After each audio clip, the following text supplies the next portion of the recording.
Tyler has a 35 reelect. So, and I mean, this is really, keep in mind, that question was one from about 20. What you have now is the survey I just did. Pardon me, sir, but would I be jumping the gun? Would I be just making a foolish leap of logic then based on your Romer, Edwards, and Duke survey from some years ago? That when I see that in your poll that Miss Ollie had a 35%, i.e. under 40, chance or approval for real, that in your mind she might not even make the runoff? No, she'll definitely make the runoff. No, that's not what I'm saying. She'll probably receive somewhere in the range of 30 or between 25-35%. But the question is, in a runoff, can one of the Republicans defeat her? And we had heard, my group had heard, that the Republican Party did a survey. I have some access to that because I can't tell you who, but someone who has the survey and commissioned it called me yesterday and pretty well confirmed their findings agreed with ours. This survey was simply based on one question. If Ollie Tyler could probably not be reelected, who would she do best against and probably be reelected? And so we only tested the two Republicans. And as you can see in the results, both Republicans would lose to Mayor Tyler.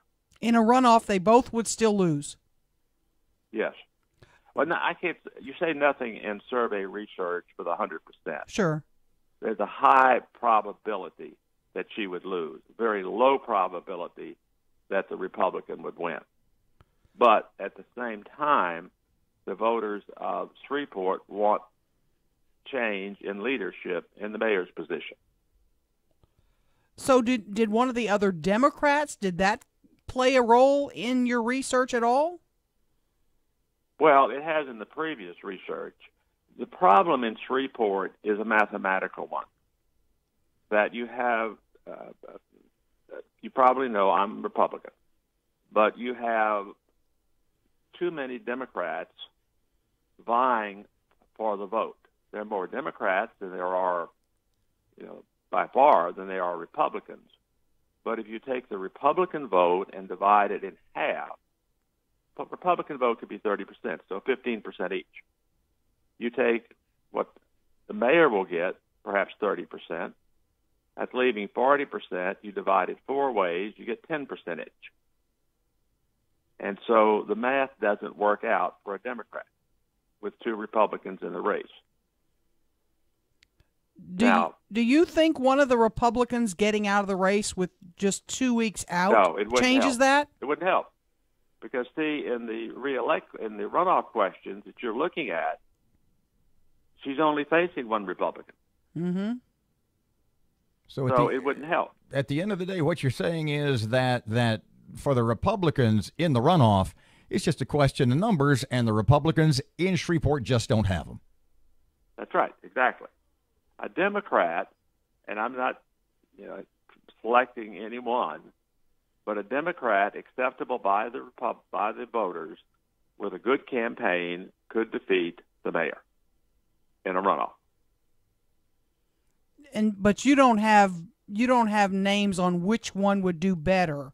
You didn't go to that based upon our previous research, but I'm not going to give you the numbers. That of the Democrats, Adrian Perkins does better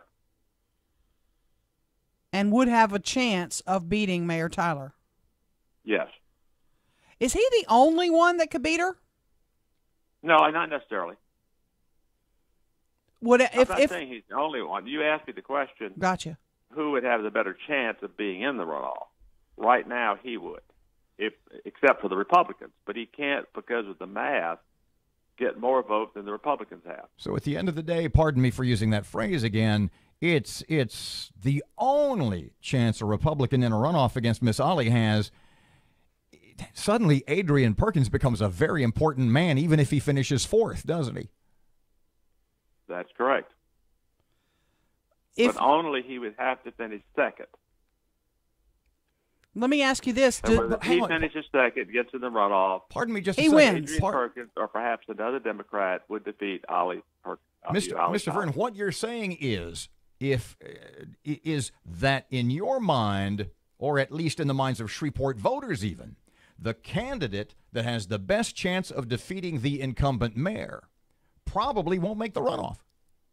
That's right, exactly.